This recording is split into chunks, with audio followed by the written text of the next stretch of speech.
This is the Chris Abraham Show. This is the second try. The Chris Abraham Show, Season 10, Episode 2. First one didn't work out. I ended up not having any focus. I was not into it. I was not feeling the vibes, man. We'll see if this one makes it through. If it does, aloha. Today I want to talk about I've written a bunch of Substacks about this with regards to the FDR New Deal. And I was thinking that Donald Trump is extremely obsessed with not invading other countries. And invading other countries is the only reason America is so successful, right? The best business plan ever is to build expensive consumables.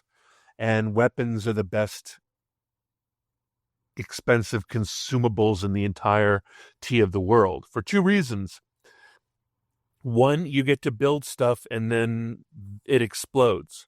It explodes intentionally, as in bombs, or it explodes unintentionally, as in being blown up. It also, it's really great for development because you don't have to go through any red tape with regards to reclaiming land that you can then redevelop, right? So, I mean, it's just all good. The only cost is lives. But that seems to be acceptable for the hegemon. So I was thinking, since there isn't the ability to... Oh, by the way, the reason why I know this is true is because ICE is being so obstructed by activists that Trump needs to pivot to attacking other countries because he needs to keep the economy going. But before he started doing that, and he's going to do that in a big way, the more people defend illegal aliens from being deported through their bodies and their attacks and their protests, the more Donald Trump is going to invade Venezuela, Nigeria, Syria, Sudan, etc. So, Chad, it's Yemen. It's going to be awesome. And so, I mean, Donald Trump is really good at pivoting to make sure the economy works. He's going to do it at any cost. There's two sides to the by any means necessary, right? The left is protecting against Trump by any means necessary, and Donald Trump won't be obstructed like he was in his first term by any means necessary. It's really fun to watch. Anyway, my whole Substack series was about the deportation industrial complex that I then expanded into the deportation or domestic war on terror. I'm going to call it the domestic war on terror versus the global war on terror. And both things, I believe, are spending the $1 trillion of defense budget, etc., somewhere, right? We can't invade Europe yet. We can't invade Russia yet. We can't invade Taiwan yet. We can't invade China yet. So in the meanwhile, we need to invade America, right? So it's pretty easy to do. A majority of Americans support it. They believe that 20 million undocumented between 10 and 40 million undocumented people from around the world, mostly military age men, have flooded into their country because of Biden's open border policy, and that there's probably hundreds of terror cells just waiting to pop up and take America hostage. And so basically the deportation industrial complex is a make war. That was, what was it called?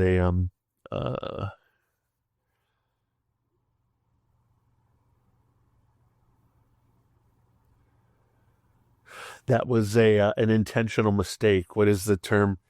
Hey, Google, who's the most famous psychoanalyst? Sigmund Freud. And I know it's psychoanalyst, not psychoanalysis. But anyway, it was a Freudian slip. But yeah, so the deportation industrial complex is an FDR works style, make work, New Deal, but in kind of the, what is the term? In the bizarro mirror. You know what I mean? Like, the New Deal actually was, if you will, a gentrification project. I mean, I hate to say it, but FDR was doing a nationwide gentrification project. I'm sorry if it feels heterodox and insulting, but I actually need to write about that. That was, hey, Google, what is the term for when you take over land, the government takes over land in order to do a big project? On the website justice.gov, they say the federal eminent domain. So in many ways, FDR's New Deal was a nationwide eminent domain project in the guise of modernization and liberalization.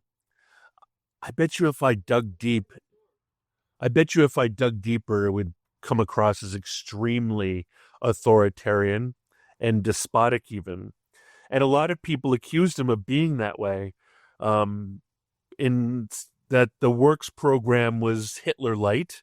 It was this kind of American pride thing with art and social realism and all kinds of it was exactly the same time. It was post World War I, pre World War II. So it kind of, I mean, if we were to diagnose FDR's New Deal, we would say that it was very Hitlerian, just because it had everybody's buy-in. I wonder if we'll ever get to the point where we talk about the people against which the New Deal was weaponized. Anyway, you can't touch the New Deal. The New Deal is a sacred time in America's history. It is seen as effective and active socialism. But it was basically a make works program. And my belief is that in a world where you can't really, Donald Trump is hesitant to invade other countries. He needs to engage the same number of soldiers and military men and defenders of democracy, but not Democrat democracy, but defenders of democracy in terms of imperialism and adventurism. He needs to turn it inward. So the deportation industrial complex is sort of an extension of the private prison system, right? Hey, Google, how much money does the government spend on the private prison system in America? $3.9 billion. On the website prisonpolicy.org, they say, total U.S. government expenses on public prisons and jail. Total U.S. government expenses on public prisons and jails, $80.7 billion, plus on private prisons and jails, $3.9. So public prisons and jails are $80.7 billion, and private prisons and jails are $3.9 billion. So the deportation industrial complex is just an extension of that, right? Where you can, if you need to deport 40 million, 20 million, 5 million, whatever people believe the number to be, you need to create an entire nationwide infrastructure. You need to build an infinite number of detainment centers. You need to hire an infinite number of judges. You have to hire an infinite number of lawyers. You have to hire an infinite number of federal agents. You have to hire an infinite number of FBI agents. You have to hire an infinite number of state police. You have to buy an infinite number of ammunition, an infinite number of sidearms and battle rifles. You need to buy an infinite number of black Suburbans. You have to buy an infinite number of transfer vans and buses. You need to charter an infinite number of commercial airlines and commercial jets or private contract commercial airlines. You need to feed, and you need to treat, and you need to water and hydrate. You need to provide food and lodging. You need to provide medical care. You need to, it's an infinity system. If you go to places like small prison towns, the entire environment, the entire town is in some way associated with the prison industrial complex. So the deportation industrial complex is a perfect situation. And with this concept of narco-terrorists and this concept of cartels, and even the definition of Antifa as a terrorist organization is going to expand it into what I said earlier, which is DWOT. Instead of GWOT, which is Global War on Terror, it'll become DWOT, which is this idea that an infinite number of 9/11 type of terrorists have inculcated and infiltrated into American life and are staging some sort of terrorist event, multiple terrorist event, government takeover, American takeover. And so that was why, while people who wore red hats always knew that Trump wanted to deport all illegal aliens, he mostly spoke about it as in getting the big baddies, getting the criminals, little did anybody know that when MAGA people say criminals, they mean anybody who's in breach of their legal residence, anybody who's illegal, even if it's administrative. And here's the goal. If you totally militarize it and turn the people against you, you can very quickly start arresting people who are protesting the deportation missions. So you can start giving people misdemeanors and felonies, or at least disrupting their lives completely, right? Like this, the entire thing is planned. I mean, it's all part of the counter disruption, right? It's almost like Aikido or Judo or Brazilian Jiu-Jitsu. It's using the energy of defiance and protest and going ahead and destroying the lives of those people using their own momentum. So here we go to the works program. Like I said, it requires infinite resources to create an environment where you deport 50 million people who are here illegally. And it is an amazing works program because it's not just ICE people, it's not just detainment centers, it's detainment center guards, it's security systems, it's building, it's contracting, it's security, it's HVAC, it's catering, it's bedding, it's shampoo and conditioner, it's everything. I mean, obviously, if you want to deport 50 million people, there's got to be, 500,000 detainment centers. I don't know. It seems almost incredible, right? So And of course, the intimidation, the trauma, the fear mongering, the wearing masks, the going in hot, the dressing in JSOC drag, all of that is intentional as well. The system wants to traumatize people who are here illegally so thoroughly that they consider America to be more of a untenable environment than actually where they're from, so that they will self-deport, even if it's technically only temporary. So all of the overreach, all of the flashbang grenades, all of the door kicking, all of the rappelling from helicopters, all of that is a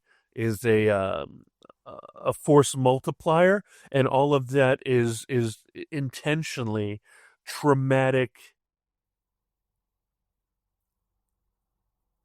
delivery. It's delivery of trauma in such a way that people cannot sleep through the night, and they're like, screw it, I need to get out of here. And of course, secondarily, the sanctuary cities are kind of like, when the rules change, they are like the best fishing grounds in the entire world, right? Like that's it's like all the criminals telling you where they're going, right? Like it's like back in the day, there in Hawaii there were these places called cities of refuge, and there was these places of refuge. And of course, in the old days, Catholic churches used to be places of refuge. However, in the new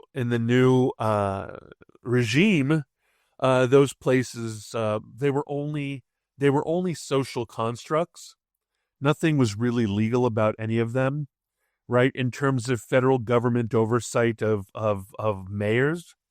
I mean, governors maybe, but mayors don't have any, when it comes to playing Jun Kempo, when it comes to the force doctrine, there's no way that a mayor can counteract a presidential decree. It might look good for voting, and it might end up turning the tide of the American presidency in 2026 for midterms and 2028. But really, all Donald Trump wants to do is to spend as much of his military industrial budget on internal make work projects, so that he can make sure that everybody is going to survive probably what is going to be an economic downturn. And so if he can create New Deal style economies of people who make, primary, secondary, and tertiary money off of giant deportation programs, then there you go. And then, of course, there's the, domestic war on terror. That is the next step, right? Those people are not going to deportation. That's the funny thing, right? We talk about deportation as an administrative thing, and that is just as simple as grabbing, detaining, deporting. However, if you're literally a member of a gang, if you're a member of a terrorist organization, and if you're a member of a cartel, you're not going to be deported. You're going to be put in Supermax, and Supermax is going to be in wherever that foreign prison is. And there's foreign prisons all over the world, right? I guarantee you. Like I think one person was sent to Africa. I don't know where in Africa, but I assume that these Supermax prisons are kind of like boys club or whatever, like it's totally NIMBY. Like there's no place. Americans don't want supermax prisons in their own country. I mean, honestly, if you think about it, these supermax prisons that are in other countries are similar to the penal colony idea, right? Out of sight, out of mind. If you make sure your supermax prisons aren't domestic, then you don't have to. Well, first of all, you don't get to go ahead and spend money in the country supporting that supermax prison, which is terrible for employment. But like there's the balance, right? Nobody wants a nuclear reactor in their district, and nobody wants a supermax prison either. So it's a real NIMBY thing. America is a series of NIMBY. I mean, California has become the ultimate NIMBY state. California has chased out its oil refineries. It has chased out. It's actually California. If you look at Gavin Newsom, and then you think about the amazing story of comment dire, Dorian Gray, the picture of Dorian Gray. If you think about Dorian Gray and you think about California, you think about Gavin Newsom. We can have a funny game here, which is Gavin Newsom is objectively a beautiful man. Beautiful, beautiful, beautiful man. That head of hair I would die for. California is objectively a beautiful woman. Beautiful, beautiful, beautiful. It's a beauty I would die for. However, that beauty is at a cost. Every single pollution, poison, and political grenade that California used to be known for in terms of its industrial base has been outsourced to China, right? So the Dorian Gray painting is now in not Beijing, wherever the industrial work is actually done in China. Whoever makes the stuff incurs the carbon footprint and then removes all sin from it, puts it on a container, and then sends it to California where it can be consumed without the carbon footprint, right? So it's a NIMBY project, but is it really NIMBY if it's not only not in your backyard, but not even on your continent, right? That is really what modern globalism is. It's NIMBY writ large, and NIMBY means not in my backyard. So but the sad thing is the secondary effect is that California is driving everybody out, right? It's driving Anheuser-Busch. It's driving In-N-Out Burger, HQ. It's driving out Oracle. It's driven out Tesla. It's driven out the oil refineries. It's driven out all kinds of stuff. So we'll see if and then there's issues with water. And when it comes to things like almonds and so forth, we'll see if California will be a sustainable project. I hope it is. I mean, really, it's a beautiful, beautiful place. And if I won the lottery, I'd probably move there. So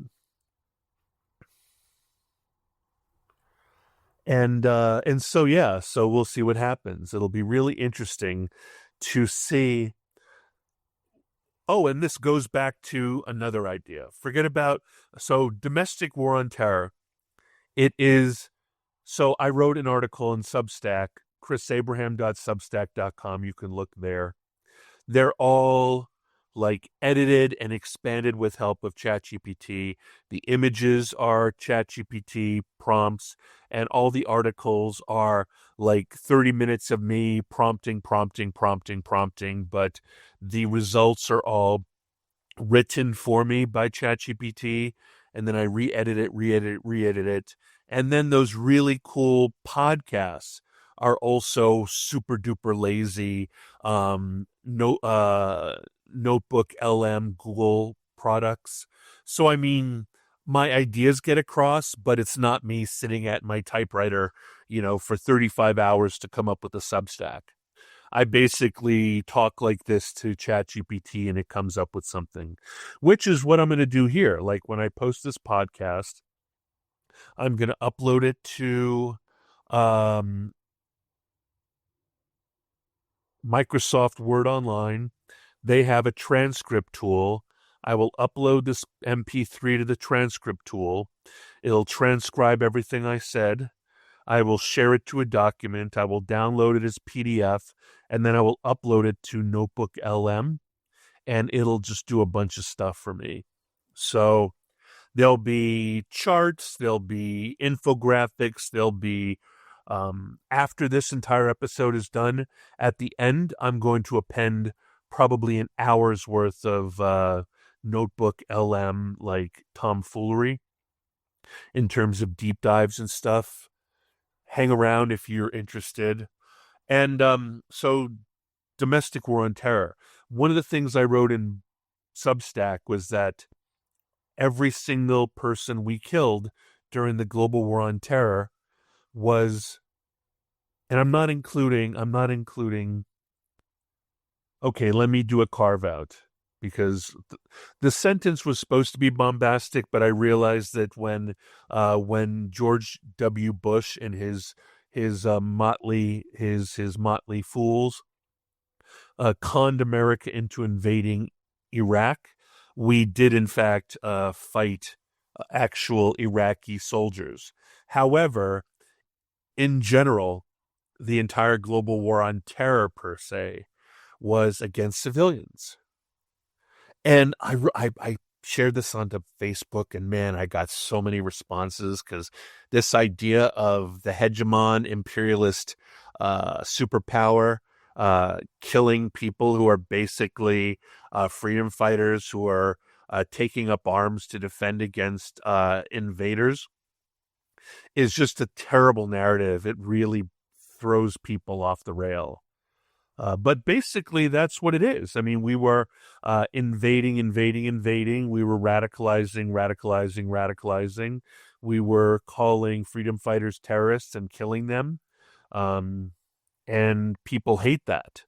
But it's become a thing, right? It's become a thing. Global War on Terror says that anybody that we call a terrorist is a terrorist, and as a result, you can drone them. So it's just a little step between that and doing that domestically. So the domestic war on terror hasn't really taken off yet, but all you need to do is turn America into enough of an anti-progressive, anti-Antifa, anti-No Kings, anti-deportation pressure cooker to make people lose their stuff and start to red dawn against the government.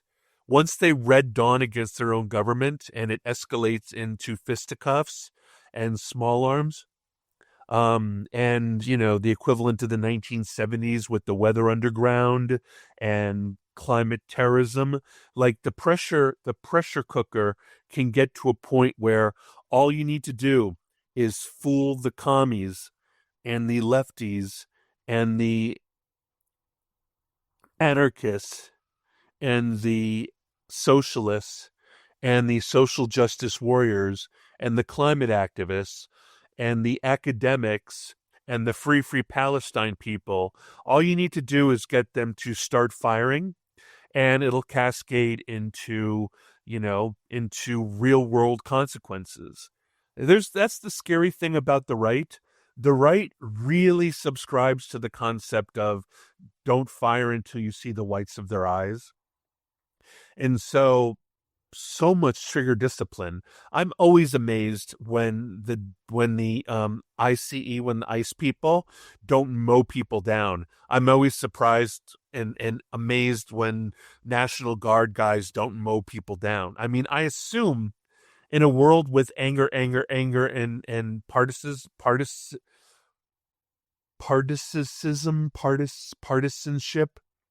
I assume that every day is exactly like Kent State. Every day, ICE is not like Kent State. I do a Hail Mary and I do an Our Father. In fact, I should start doing 10 Hail Marys and 10 Our Fathers every time a day does not end with the Kent State. Considering the politics now, I think every day should be a Kent State. I'm surprised. I'm not going to be worried about our government until every day is a Kent State. I like to tell people that I don't worry about terrorism or America's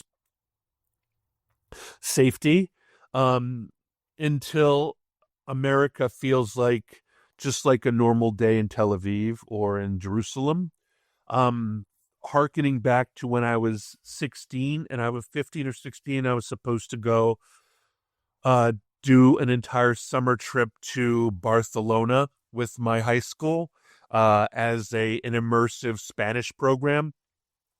And sometime in the mid-'80s, some radical organization decided to blow up discotheques and cafes. I don't remember the details, but until America becomes a place, I'm not even impressed by school shootings. I mean, that's just cherry picking. I do think nobody in America cares at all about inner city black on black gun violence. I mean, those are literal numbers. But I mean the things that affect people on a daily basis.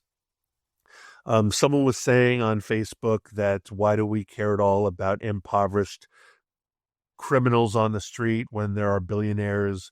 It's not about the money. It's about whether I feel safe, whether my shit is safe, whether I can put my car on, park my car on the road, and whether or not on the street, I mean, not on the road, if I can park my car on the street or in a parking lot and it won't be broken into. Nobody cares about the big crimes. People only care about the crimes that personally affect them. If I go on holiday in 2 weeks, am I going to come home to a broken window and my TV gone? Am I going to come out to my car and my catalytic converter is gone? I wonder if a Cadillac has a catalytic converter, and whether or not I'm going to be mugged when I go out to dinner with my partner, or whether or not I'm going to start to have the European problem of pickpocketing, or whether I'm going to have whether I'm going to be carjacked at a four-way stop sign, or whether when I use the Starbucks bathroom and I come out and if my laptop's gone. Like, that's the only kind of crime that people care about. I don't even think they care about assault or anything else like that. I mean, I'm talking about domestic assault and sexual violence. I don't think anybody really, I think people only care about smash and grab if they're a store owner, smash and grab or looting if they are working retail. I think that it really is just like quality of life. That's why people don't like homeless people, though they would never admit it. They don't like marijuana use because everything smells like stinky weed, right? Like people tolerate these things because we're all cowards. But at some point, if you can get away with something drastically monstrous by dark of night, that person's going to do it. I remember I'm 6'3" and 300 something pounds. So luckily I've never, and generally armed, but luckily I've never been assaulted. But like throughout the 2000s, every single one of my friends was what is it called? Was mugged by a 12 or 13-year-old kid at the end of a cheap revolver, a Saturday night special, right? That was when you are extremely liberal. You just think that's the cost of life. Like that is in many ways the sacrifice to the sun god in order to keep everything going. So But, I mean, we don't live in a proportional society, right? Like if you do that to someone who's armed, they're going to probably try to shoot you in center mass, right? So, I mean, it depends on where you live and so forth. But back to domestic war on terror, that quite presumably might be a thing. But I'm not going to be impressed until every day is like Kent State. Until then, I'm super impressed as to the trigger discipline of these. Like, for example, there are, whenever I think about the relationship between American law and order enforcement and the people who are like, all cops are bastards, bootlicker, bootlicker, bootlicker, fascist, fascist. I think of the big yellow lab who is endlessly willing to suffer as all the babies of the family pull its ears, pull its tails, pull his tail, jumps on top of it, and so forth. It's only the irony in America is the only reason Antifa and BLM and protesters and looters and so forth, the only reason they can act out mostly safely is because of the benevolence and restraint of a highly militarized and trained superior force. The ratio's not good. Hey, Google, what is the ratio of Americans to law enforcement? On the website ucr.fbi. In 2019, the average number of full-time law enforcement officers in the nation's cities was 2.3 per 1,000 residents. So there's only 2.3 all cops are bastards for every 1,000 residents. So, I mean, if you were to start shooting, you could quickly be overwhelmed by superior numbers, if not by superior weapons. I do not think you can call in air support if you are domestic fascist brown shirt jackbooted thug ICE officer. I don't think you can get onto your prick 77 and call in an F4 to do a strafing run or a napalm drop. I don't think you can call in an A10 Warthog yet domestically. We'll see what happens. And I also like to think, in terms of restraint and benevolence, there are 400 plus million mostly unused firearms in private hands every day. And that kind of goes to the people who own those guns have a very strong trigger discipline that says don't fire until you see the whites of their eyes. Hey, Google, how many rounds of ammunition are privately owned in the United States? On the website Flora.com, they say Americans buy between 8 and 15 billion rounds of ammunition annually. There are 80 to 100 million gun owners in the country. So if you assume possession based on sales alone, the average American possesses between 80 and 150 rounds each. That makes sense. But when I was going to the range, I would buy 1,000 rounds of reloads off of the internet routinely. Right? Let's see. I have 10 17-round magazines and 3 15-round magazines. So that would be 170. Yeah, 200 rounds. I have 200 rounds of 9mm. I have hundreds of rounds of 22. But yeah, I think I have about 200 rounds of jacketed hollow points in 10 17-round magazines and 3 15-round magazines. And that's it. I do not have thousands of rounds. So I'm a perfect exemplar of that. Anyway, domestic war on terror. There probably are going to be loads of false flag events. Really, honestly, nobody actually does anything. And if there's any big event like January 6th, it's always going to be fomented by a color revolution agenda outfit. It's either going to be Fed or intelligence or foreign or regime based.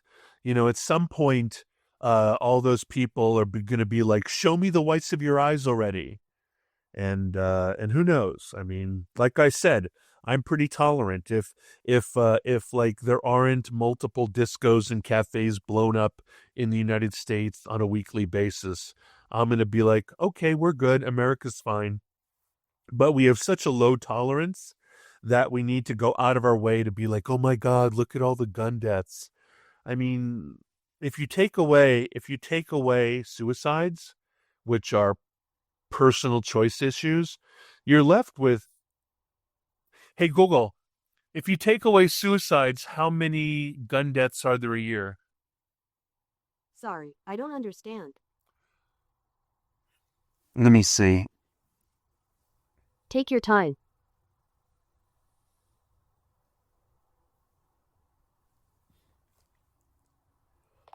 If you take away all gun suicides, how many gun deaths are there a year?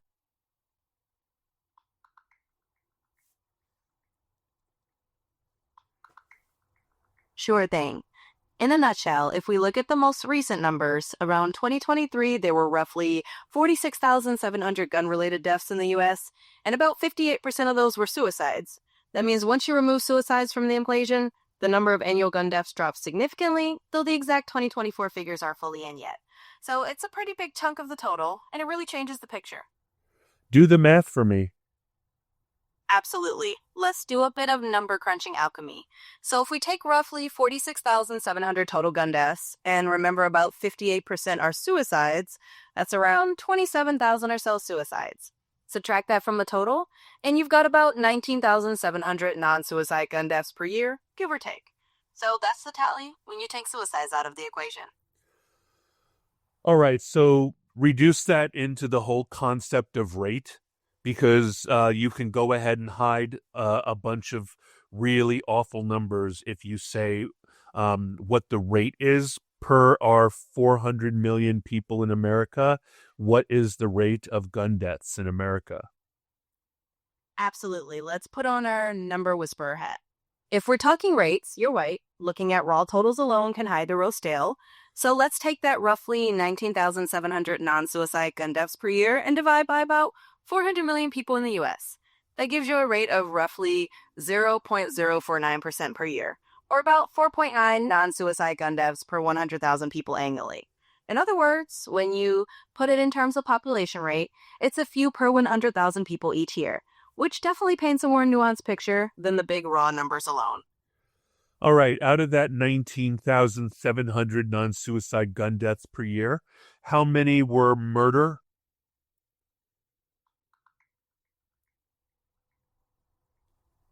In 2024, out of roughly 19,700 non-suicide gun deaths, about 79% were homicides. That works out to around 13,100 homicides for the year, which comes down to about 35 gun-related murders each day on average. And what is the rate? All right, let's turn that into a nice, kitey rate. If we take those roughly 13,100 homicides and spread them over a population of about 400 million, you end up with a rate of about 3.3 gun homicides per 100,000 people per year. So that's the ballpark, a few homicides per 100,000 folks annually. All right, let's go even further and say how many of those were legal defensive gun-related deaths versus illegal gun deaths with regards to killing.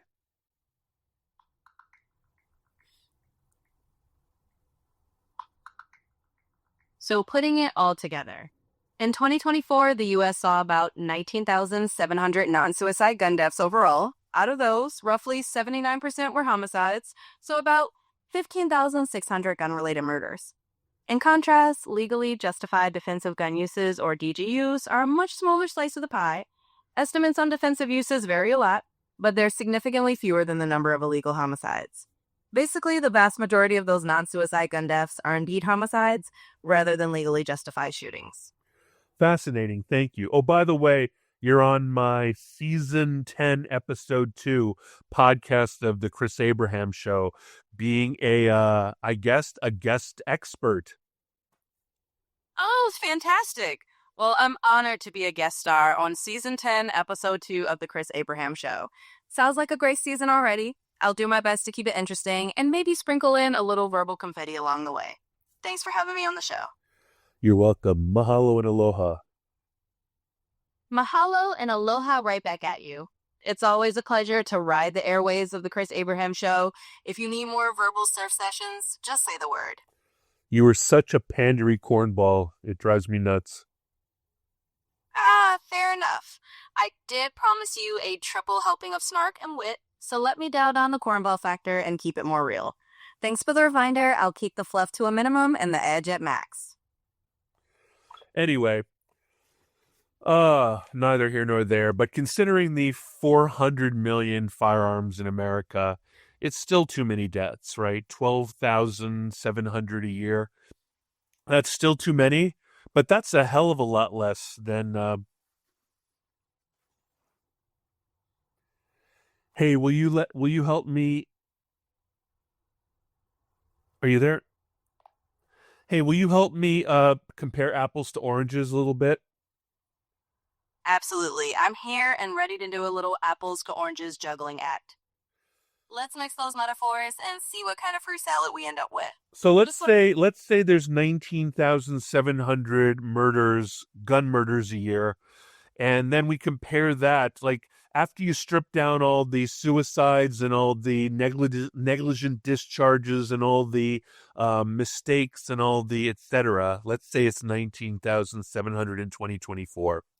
Compare that to other similar things, such as vehicular deaths or drownings or accidents or bicycle accidents or other kinds of things that apples and oranges kind of jerks like me like to make comparisons against, because I think everybody forgets. Oh, and stabbings and blunt force trauma, and compare the 12,700. Is it 12,700? Compare that to the other kinds of homicides with other kinds of weapons, any other weapons like blunt force trauma or stabbing or whatever, and then of course compare it to just the number of Americans who just die on their own every year, because I think people forget that humans are mortal. So I want you to make all kinds of absurd comparisons to things like, and one thing that everybody forgets is that guns were designed to kill things, whereas probably all those other things were not designed to kill things. So guns killing things is actually a design intention. All right, let's dive into the fruit bowl of comparisons and toss a few oranges at those apples. So if we're looking at about 19,700 gun homicides a year as our baseline apple, let's compare that to some other oranges that people often forget. For instance, there are roughly 40,000 or so total vehicle-related deaths per year in the U.S. That's about twice the number of gun homicides, and nobody designed a car specifically to kill, though some might argue they're pretty good at it by accident. Now let's toss in drowning deaths. Those are around 4,000 a year. Bicycle accidents causing death are a few hundred per year, and other accidental deaths like falls or unintentional poisonings add tens of thousands more.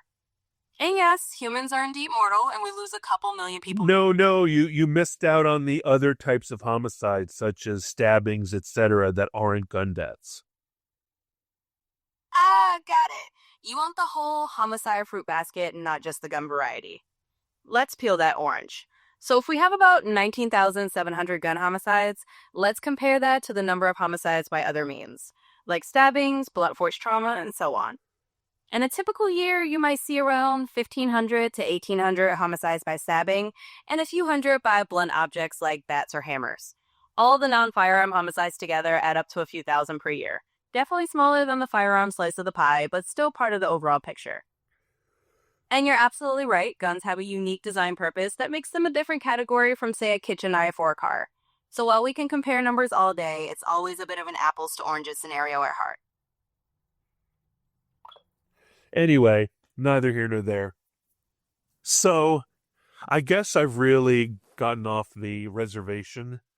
Yeah, I think that the more dangerous the domestic environment gets through protests and anti-fascist activity, the better it will be for the domestic war on terror and the deportation industrial complex.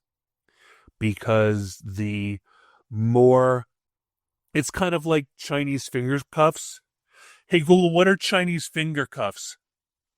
According to Wikipedia, a Chinese finger trap is a gag toy used to play a practical joke on unsuspecting children and adults.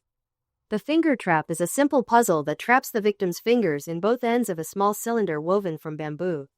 The initial reaction of the victim is often to pull their fingers outward, but this only tightens the trap. Perfect analogy. Perfect. Thank you. You're very welcome. Anyway, so it's a finger trap. The more the anarchists take to the street, the more protests that have any teeth to them, the better for the taking off of gloves, the domestic war on terror, and the deportation industrial complex can be. It is a provocation environment. All of you know that I believe that that the West provoked Russia into war. And that makes me really popular for being invited to Thanksgiving and dinner parties. But yeah, I think that Donald Trump and his administration is doing everything that they can to provoke more violence so that they can respond with more retaliation. It is a trap, and we'll see. It hasn't sprung yet. But yeah, one U-Haul van driven onto one military base resulted in every single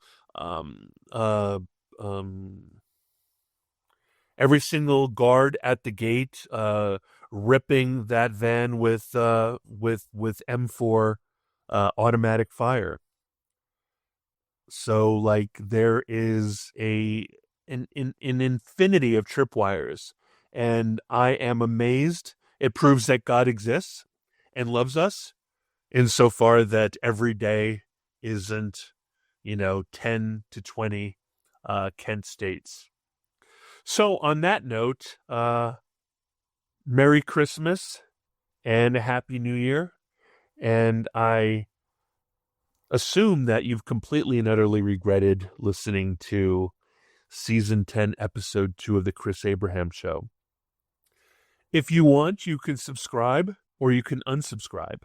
You can find me in an infinity of places. I am Chris Abraham on Instagram. I'm Chris Abraham on Twitter.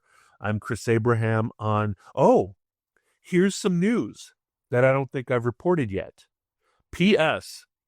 After 4 years of my Chris Abraham YouTube channel being basically wiped off the map.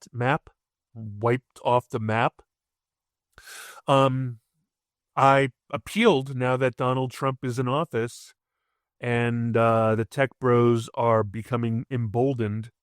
I appealed to YouTube and they restored my channel. So youtube.com/@ChrisAbraham is completely restored. And it goes all the way back, I think, to a video I uploaded in 2005 or 2007, something like that. I'm really glad that they didn't purge all of my videos. Like, they didn't even give someone else my handle. It was like just restored as if by magic. I lost 3 years, but I mean, I'm amazed. So kudos to YouTube. The next episode, I think I'm actually going to talk about Nick Fuentes. So if you're interested in that conversation, that should be a doozy. But for now, you can also reach me at Mastodon. I have 3 accounts. I'm Sir Chris at noauthority.social. I'm Chris A at mastodon.social. And I'm Chris at abraham.su. So abraham.su is my TLD Soviet domain that I was able to get, which I think is awesome. But apparently the .su TLD is going bye-bye in 2030. So I was going to kill my abraham.su Mastodon instance, but it's only 4 years left, and I might as well just hold on to it for nostalgia. And not just make it a throwaway like alias to my website, but just make it something special. So on that note, you can reach me via email, chris@abraham.su works. It's on my business card because I think it's so cool. You can also reach me. I think Christopher Abraham is my TikTok. And I am my micro.blog is chrisa.org. My Substack is chrisabraham.substack.com. I'd love to see you there. My Threads is Chris Abraham. My Blue Sky is, I don't know how I did this, but my Blue Sky is abraham.su. That's my handle there. I thought I was like getting the domain, but in fact I gave up Chris Abraham there and got abraham.su instead. I'm on Discord, but I don't know how to share that. Oh, well, you know I'm on Meshtastic. I'm ABRA. If you can reach me in sexy South Arlington Heights, Virginia, DM me via Meshtastic, and maybe another episode I will talk about Pluribus as well, because the last episode dropped a week ago or something. Anyway, please like, subscribe, unsubscribe, review, and comment, and be sure to block me everywhere, because after saying things like this, I'm sure I'm going to be everybody's favorite Uncle Chris. This has been Season 10, Episode 2 of The Chris Abraham Show. Thank you for listening this far through. And after the outro, there's going to be an infinity of Notebook LM slop for you to enjoy. Bye-bye. Thank you for listening to The Chris Abraham Show. Make sure you subscribe so you don't miss any future episodes. Until next time. Okay, let's just jump right in. We've got a really compelling set of sources in front of us today, and they force you to look at a few things together that you might not normally connect. Right. We're talking American military policy, our domestic economic structure, and immigration enforcement. The sources we've looked at draw a straight line through all three. A very direct line. So our mission for this deep dive is to, well, take a deep breath and wade into a single, highly provocative thesis that this material puts forward. And it is provocative. The idea is that the shift from a global war on terror, the DWOT as we all know it, to a domestic equivalent, what the sources are calling the DWOT, or domestic war on terror, it's not just a change in strategy. Not at all. The argument here is that it's being framed and actually executed as a massive modern job creation project. And here's the kicker. It has a disturbing functional resemblance to the New Deal. It's a shocking comparison. And what's fascinating, just looking at our prep, is the sheer breadth of the materials we're synthesizing for you. I mean, it ranges from really speculative geopolitical commentary to, deep historical critiques, and then down to these very granular economic structures. And even hard data on violence statistics. Exactly. So our task is pretty complex. We had to synthesize the source's central claim, which is that domestic conflict, specifically through what they call the Deportation Industrial Complex, or DIC, is becoming the ultimate economic engine for the country. An economic engine. Yeah, a necessary one. So we'll need to look at the three big pillars of this argument. First, the geopolitical reason for this pivot. Second, the massive economic and logistical machine of the DIC itself.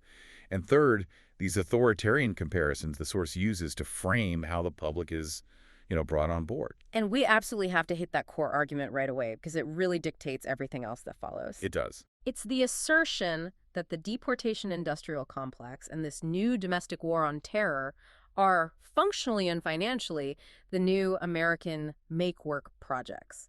They're designed specifically to absorb all this military and defense spending that, can't so easily be deployed abroad anymore. It completely reframes enforcement not as a policy, but as essential infrastructure. Let's start right there with the economic theory that the source says underpins this whole pivot, because it's fundamentally cynical. It is. The source claims that foreign intervention, and they're blunt about it, invading other countries, isn't just a policy of the United States. They say it's the primary reason for America's sustained economic success. The source literally calls it the best business plan ever. The best business plan. So, according to this analysis, why is foreign conflict considered so profitable? Well, the material lays out this very unsentimental view of war, right? It's all about industrial consumption and capital expenditure. The source gives two main reasons. The first is, you could call it inventory management, I guess. Inventory management. Yeah. It identifies military hardware, especially weapons and bombs, as the best expensive consumables that the defense industry has. Consumables. Mhm. That's a word you use for like paper towels, not billion-dollar fighter jets. Exactly. But in the defense context that the source describes, the consumption is absolutely guaranteed. Yeah. Weapons are intentionally destroyed, when you fire a missile or drop a bomb. Right. Or they're unintentionally destroyed when the tank or the ship they're attached to gets blown up by the enemy. So either way, it's gone. It's gone. This deliberate, high-value destruction creates a continuous, absolutely endless demand for replacement. It's a perfect feedback loop. It ensures manufacturing lines keep running, defense contractors have guaranteed orders, and the trillion-dollar budget is, perpetually justified. It's consumption that's designed to require more consumption. That's the model. That sets a really dark tone for this whole discussion. So continuous destruction equals continuous economic health. What about the second rationale? You mentioned it deals with real estate and infrastructure, which that seems a little counterintuitive when you're talking about war. It is, but it's the second part of the engine, Mm-hmm. development and construction. Or, more accurately, the destruction that's necessary for rapid reconstruction. Okay. The source argues that foreign conflict avoids all the usual red tape you'd get if you were reclaiming land or doing a massive redevelopment project at home. So no zoning boards. Exactly.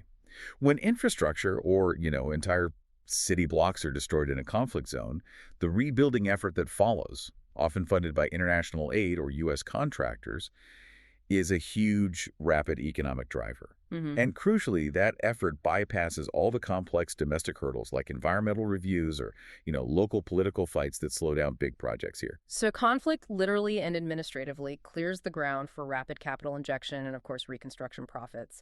And the material is pretty stark about what the actual cost of this is. Oh, it is.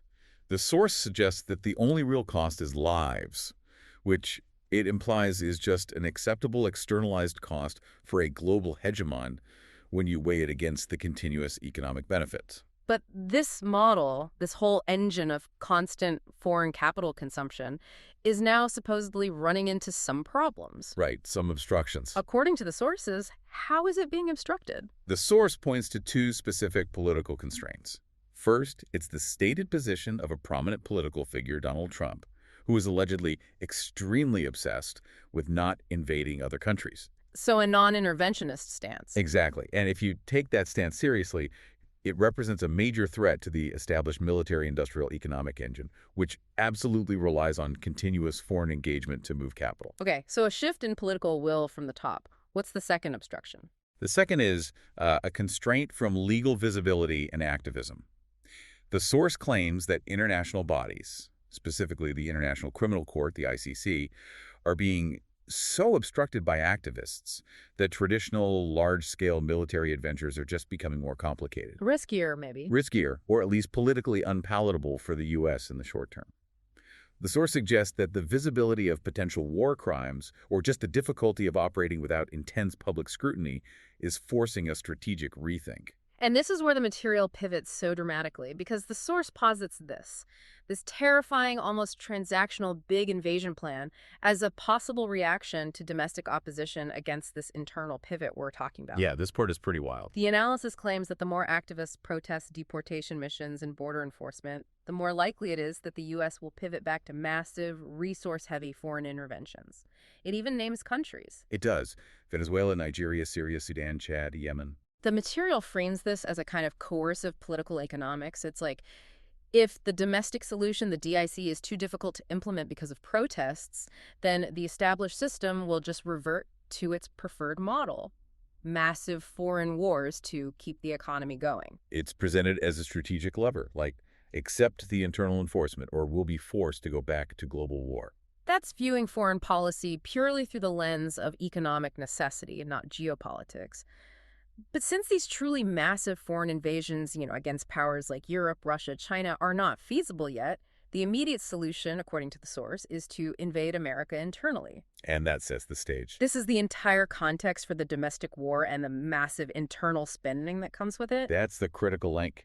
The trillion-dollar defense budget, it has to be spent somewhere. The personnel, the soldiers and defenders of democracy, used in that imperialistic sense, they have to be engaged. So if you can't deploy them to fight and rebuild abroad, you deploy them internally to fight and control threats, or at least perceived threats, at home. Which brings us to the source's most shocking comparison.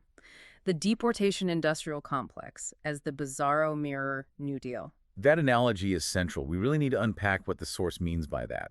It describes the DIC as an FDR work-style, make-work New Deal, but, twisted into this authoritarian, inverted project. So the original New Deal in the 30s was this massive federal spending program, the Civilian Conservation Corps, the Public Works Administration, designed to give people jobs and build physical infrastructure during the Great Depression. Right. Roads, dams, parks, public buildings. So functionally, they both exist to absorb massive amounts of federal money and employ huge numbers of people. How does the source see the DIC accomplishing that same goal? Well, the modern version, this DIC and DWOT, it serves the exact same economic function. It engages massive resources, employs countless people across federal, state, and private contracts, but its purpose is inverted. Inverted how? Instead of building public goods for the unemployed, it builds detention infrastructure for a targeted population. It substitutes traditional infrastructure, like roads and bridges, for enforcement infrastructure, prisons, vans, logistics systems. It's still capital expenditure, but it's aimed at internal control, not civic uplift. That contrast, the function being the same but the moral purpose being the opposite, that's the heart of the argument. And the source implies that this massive domestic spending actually has a lot of support from Americans. Correct. The source says public buy-in is absolutely essential, just like it was for the original New Deal. The material claims this is widely supported because a significant chunk of Americans believe that, somewhere between 10 and 40 million undocumented people, often framed as mostly military-age men, have flooded the country. And that narrative is amplified by another fear. Right, the belief that hundreds of terror cells are embedded and just waiting to execute a massive coordinated attack or even a government takeover. So the perception of an existential internal threat, the terror cells, the scale of the undocumented population, that's what grants the political permission for the enormous spending needed to run this so-called make-work project. Exactly. It's a self-justifying cycle of fear and spending. The source argues that if you can convince the public that the threat level demands spending on par with a $1 trillion defense budget, then the morality of what you're spending it on becomes secondary to the perceived need for action. So the New Deal comparison isn't just about the economics of job creation. No, it's also about the political framework. Yeah. Creating a program that the public accepts as absolutely necessary for national security and stability. That thesis that the DIC is basically an inverted New Deal, it demands that we look at the logistics of it, because this is where the make-work part really translates into contracts and jobs. The source frames the DIC as this huge nationwide infrastructure project. an extension and really a dramatic expansion of the existing prison system. So we need to establish a scale here first. The source gives some data on current prison spending, right, to show what's already being spent on detention. It does. Total U.S. government expenses on public prisons and jails is cited at around $80.7 billion a year. Private prisons add another, $3.9 billion? Okay. But the deportation industrial complex, according to this analysis, doesn't just tap into that stream. It adds a completely new layer that is exponentially larger, just given the sheer scope of the target population they're talking about. And the size of this new layer is described in almost unbelievable terms. The source talks about the infinite resources required for mass deportation. Right. If the political goal is actually to deport 5 million, 20 million, or God forbid 50 million people, the source says the infrastructure required is just immense nationwide. It would require infinite resources. And that term, infinite resources, it's used specifically to emphasize the scale of employment, not just the cost of materials. The source argues that this task requires mobilizing the entire logistical and legal apparatus of the federal government, plus endless private sector contracts. It's the sheer complexity of moving, housing, and processing that many people that guarantees the continuous spending. Let's get into that resource list. This is the operational blueprint for the Make Work project. What does the source claim is needed to keep this economic engine humming? Okay, so you start with physical containment. If you're targeting 50 million people, the source estimates you'd need something like 500,000 detainment centers. 500,000. Or at least a rapid expansion into temporary facilities on that scale. This means massive, immediate construction contracts, building, securing, and maintaining 500,000 sites, even if they're temporary. That's the physical infrastructure. What about the people needed to run it all? Well, that's the real job creation part. The source says you'd need an infinite number of judges, lawyers, and federal agents, including FBI, just to handle the processing and the legal challenges. So it's a boom for the legal and law enforcement sectors. A massive one. You're creating entire new career tracks, new training programs, expanding federal agencies exponentially. On top of that, you'd need state police and National Guard units to help with logistics and security, pulling them onto the federal payroll for these missions. And what about the material goods? The consumables for this internal conflict? That goes right back to the economic engine we talked about at the start. The source predicts a continuous need to buy an infinite number of ammunition, an infinite number of sidearms and battle rifles for all these newly expanded agencies. And the vehicles to move people. Oh yeah, the whole logistics chain. The continuous buying and maintaining of specialty vehicles, black Suburbans, transfer vans, buses, and then, crucially, chartering infinite commercial airlines or setting up these lucrative private air contracts to actually move millions of people across continents. The scale of that logistics chain by itself is just staggering. But the source says the recurring money really flows from the soft infrastructure, the daily support services. Absolutely. The support services create this vast network of secondary and tertiary jobs. I mean, think about feeding, watering, lodging, and providing medical care for potentially tens of millions of people who are constantly cycling through detention. So massive federal contract. For catering companies, for pharmaceutical suppliers, medical staffing agencies, it goes on and on. And the source gets even more granular than that, right? To show how deep the spending goes into the economy. Precisely. We're talking about the infrastructure just to run the centers. You need guards, security systems, building contractors, HVAC maintenance, and then the basic supplies. The source mentions catering, bedding, shampoo, and conditioner. Shampoo and conditioner. Yeah. These mundane items, when you're buying them in quantities to supply 500,000 facilities housing millions of people, that represents multi-billion-dollar recurring federal contracts for everyday goods. So the argument is that the DIC replicates the economic impact of small prison towns, where the whole local economy depends on the prison, but it does it on a nationwide scale. That's the mechanism. The DIC model creates a massive number of primary jobs agents, guards, judges, and secondary jobs, suppliers, contractors, builders, and they are all reliant on the sustained, guaranteed funding of the federal deportation budget. It absorbs unemployment and defense spending at the same time. Which is why the source calls it the new Make Work program. The infrastructure being created is, well, it's a detention state. Right. But the source also claims that the system is designed to avoid ever reaching that maximum scale through the intentional mechanics of enforcement.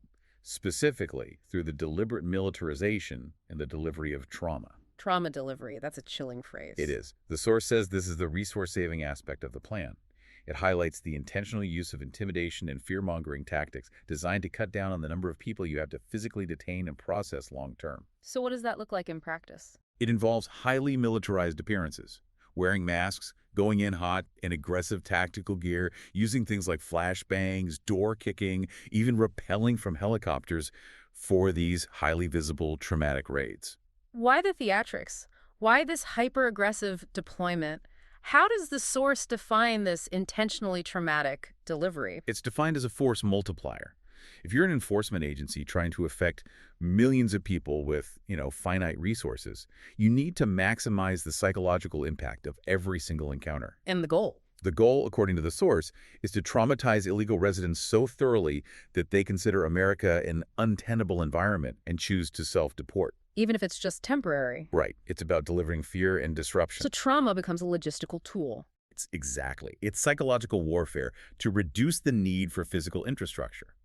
If 10 people self-deport out of fear, for every one person you physically detain and process, you dramatically decrease the number of judges and supermax beds and long-term contracts you need.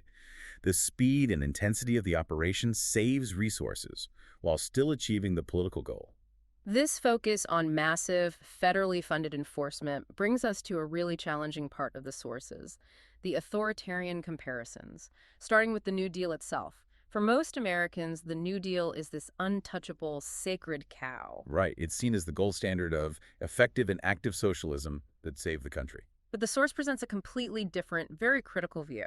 A heterodox view, for sure. It claims the New Deal was, in many ways, a nationwide gentrification project, a massive, federally backed, eminent domain project disguised as modernization. So while it provided relief and built infrastructure, the source is saying the process involved the federal government seizing private land for huge projects. That's the critique. The idea that by concentrating so much power and bypassing local ownership, the New Deal had this inherent, maybe subtle, authoritarian streak, despite its benevolent goals. And the source draws a really startling historical parallel to emphasize this point about scale and public buy-in. It does. It compares the Works program to Hitler Light and Hitlerian. Whoa. Okay, we need to be very, very clear here. The source isn't equating the New Deal's ideology with Nazism. No, absolutely not. We have to stress this is the source's extreme claim. The comparison focuses purely on the shared historical context of massive, rapid state mobilization in response to a national crisis. A crisis which required citizens to accept enormous government power and sweeping federal intervention. Exactly. And the source then asks rhetorically about the history that's often omitted. The people against which the New Deal was weaponized, the communities whose land or livelihoods were just steamrolled by these nationally mandated projects. And if we connect that back to the deportation industrial complex today, the source is arguing the DIC achieves a similar public buy-in by targeting a perceived threat, undocumented immigrants, and terror cells. Right. Thereby justifying authoritarian methods under the guise of national necessity and economic stabilization. It's the core claim of inversion. The New Deal built infrastructure for the citizens. The DIC builds infrastructure to contain and expel a targeted population. But both are state mandates that require wide public acceptance to succeed. And speaking of targets, the source is very clear about who gets labeled a criminal in this context, which is crucial for maximizing the scale of the Make Work project. Yeah, this is a key point. The source notes that when supporters of this effort, specifically the Mangia supporters mentioned in the source, say criminals, they often mean anyone who is in breach of their legal residence. So not just violent felons. No, anyone who is illegal, even if the breach is purely administrative, like an overstayed visa or a documentation error. This massively expands the target pool, providing, endless work for the DIC. And the militarization of these deportations then feeds into a counter-disruption strategy designed to handle the inevitable backlash from activists and protesters. The strategic goal, according to the source, is to quickly start arresting those who protest the missions, get them tangled up in misdemeanors, felonies, or just completely disrupt their lives with costly legal fees and constant harassment. So it's less about conviction and more about just immobilization. That's it. And the source uses this striking analogy for that strategy, judo or aikido. To describe how they handle defiance. Yeah, it's a powerful analogy. In judo or aikido, you use your opponent's own energy and momentum against them. The source suggests the DIC is designed to use the protesters' energy of defiance to destroy their own lives. Their resistance becomes the fuel for their own legal entanglement and demoralization, It's a planned counter-disruption strategy. where the opposition's activism becomes self-destructive. Then there's the specific strategy for sanctuary jurisdictions, which are the biggest political obstacle to this. The source calls sanctuary cities ideal fishing grounds. Right, the material analyzes the practical limits of that sanctuary status. While it acknowledges these protections are important social constructs for local safety, the core assertion is that mayors just can't counteract a presidential decree when it comes to the force doctrine. So when federal agencies like ICE are operating under a mandate, Local political optics might get damaged, but federal force is legally and logistically superior. Sanctuary cities just offer a high density of the target population, that's the fishing grounds metaphor, with very limited local capacity to actually stop federal operations. that distinction between local political resistance and federal kinetic force is key. Okay, so what about the actual big baddies? The literal members of gangs, terrorist organizations, the cartels who are the political justification for all of this? The source makes a crucial practical distinction here. If an individual is genuinely a high-value member of a cartel or a terrorist group, they will not be deported. Why not? Because deportation is an administrative action. You just remove someone. These individuals need a different kind of processing. A judicial punitive process. Exactly. They will instead be put into supermax prisons. And this is where the source introduces the idea of outsourcing the problem. These supermax prisons, the source suggests, will be located in foreign prisons all over the world. A penal colony. The modern version of it. Out of sight, out of mind. The high-risk detainees aren't deported. They're perpetually contained, just not on American soil. And that concept, exporting the physical consequence of detention, is a perfect segue into the source's analysis of modern globalism. It is. The idea of locating supermax prisons abroad connects directly to the concept of NIMBY not in my backyard. The source defines this global outsourcing of consequence as NIMBY writ large. And it uses California as the paradigm, the ultimate NIMBY state.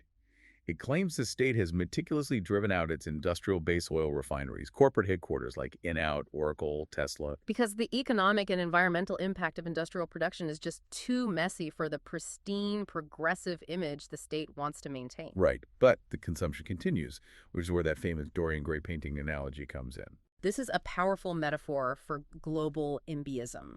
The source claims that California's pollution and industrial work have been outsourced primarily to China. China incurs the carbon footprint, operates the factories, deals with the dirty labor, the sin, and then puts the finished goods on a container and ships them to California for consumption without the carbon footprint.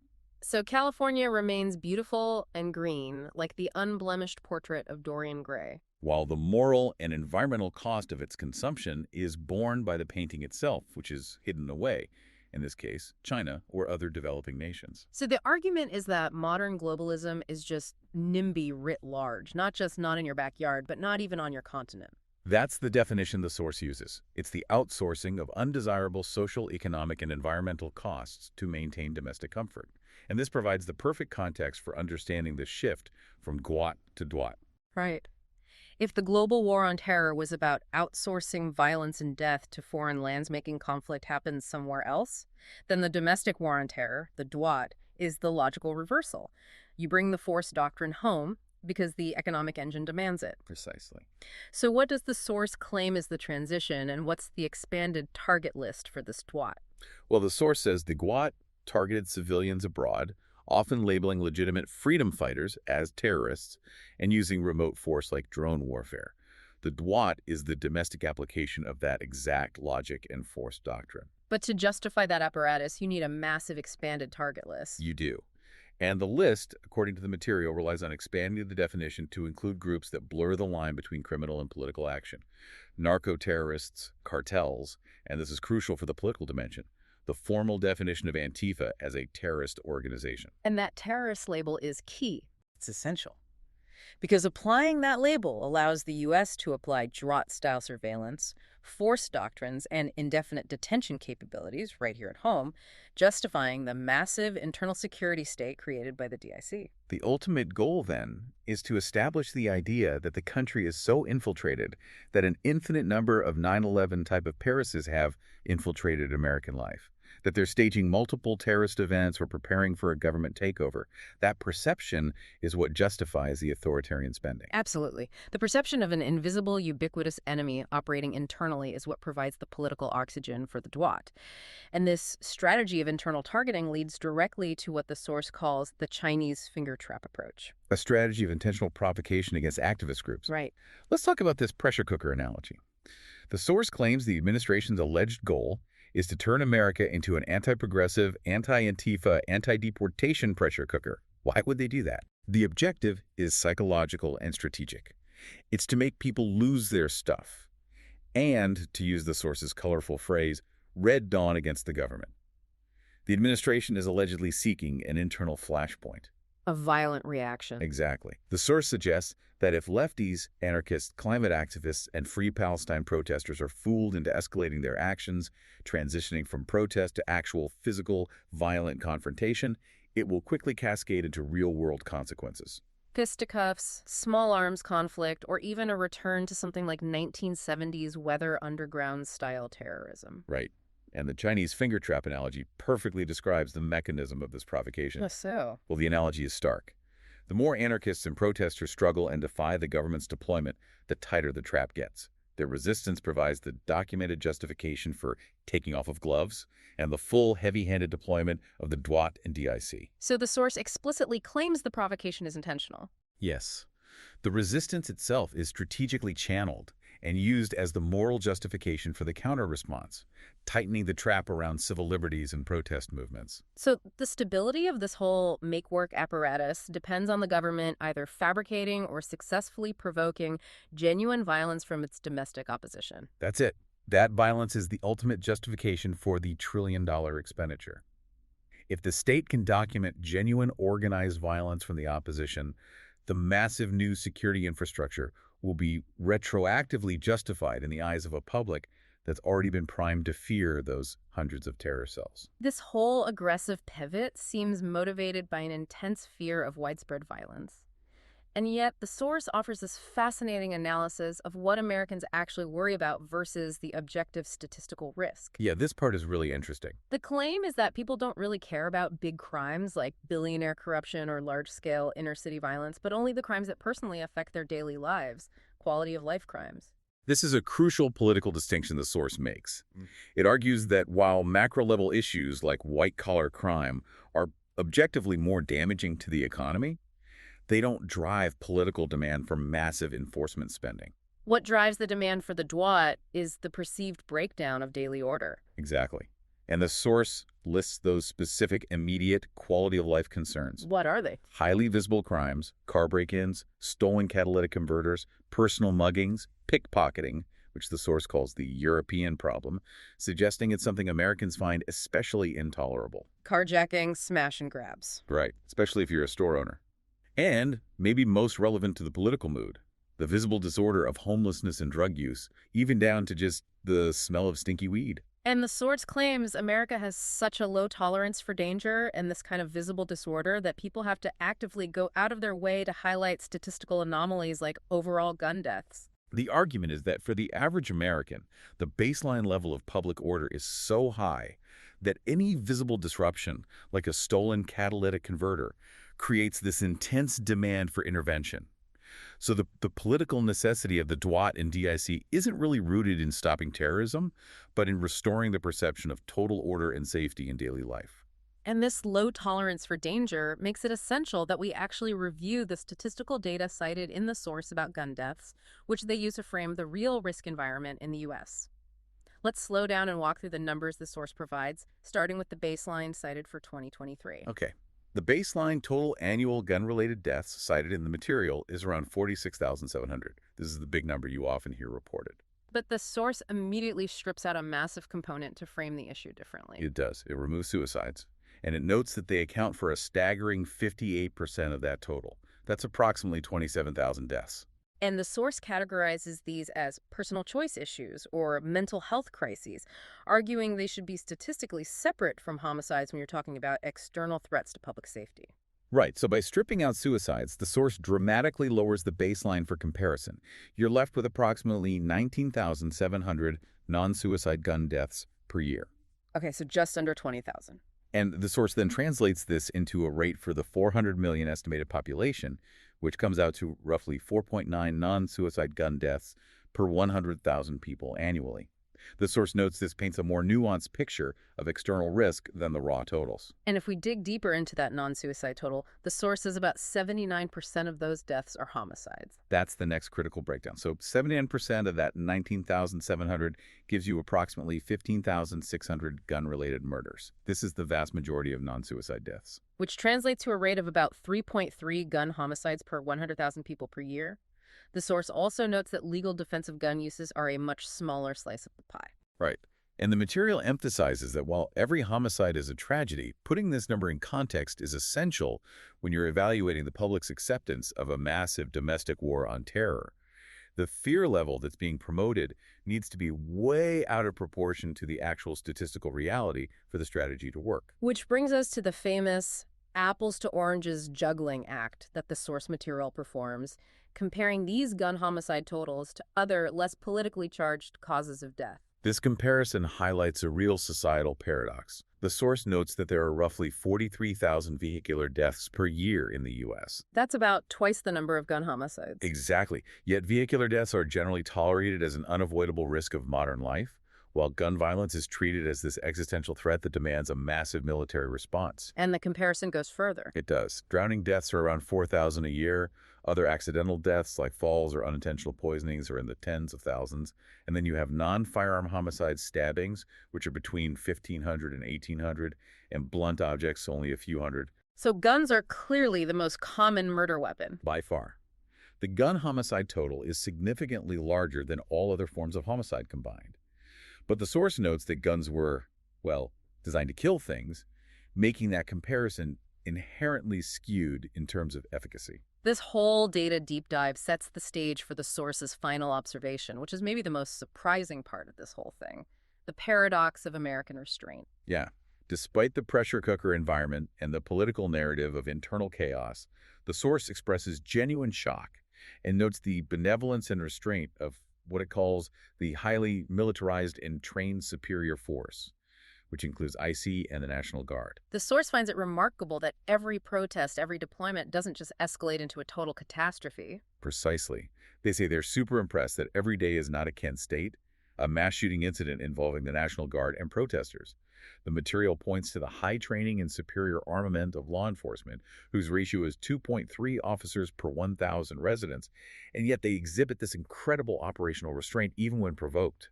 The source jokingly says this daily lack of violence proves that God exists and loves us. It does. And this restraint is mirrored by the American populace itself, who possess an unprecedented amount of private firepower. That's the other side of the paradox. The source notes the existence of over 400 million mostly unused firearms in private hands.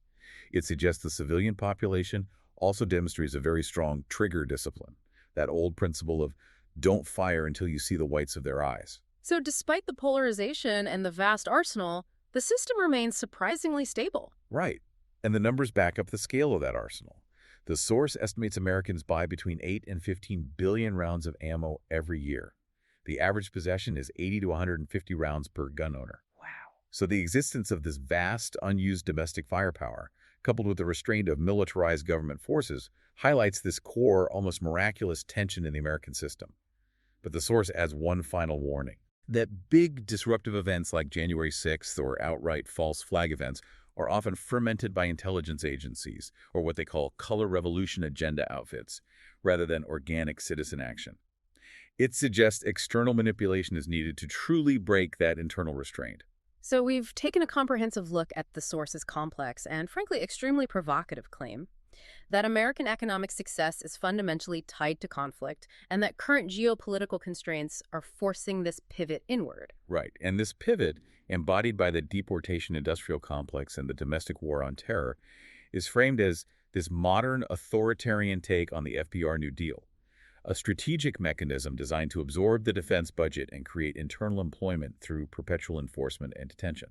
We've detailed how this economic necessity, according to the source, relies on intentional trauma as a force multiplier, how concepts like NMBY are used globally to outsource moral and environmental costs, And how statistical data can be manipulated to frame the perception of safety or danger, which then justifies these immense expenditures. And we covered that terrifying strategy of intentional provocation, the Chinese finger trap, where the defiance of activists against the DIC is allegedly used to justify escalating the DWOT, turning that resistance energy back against itself.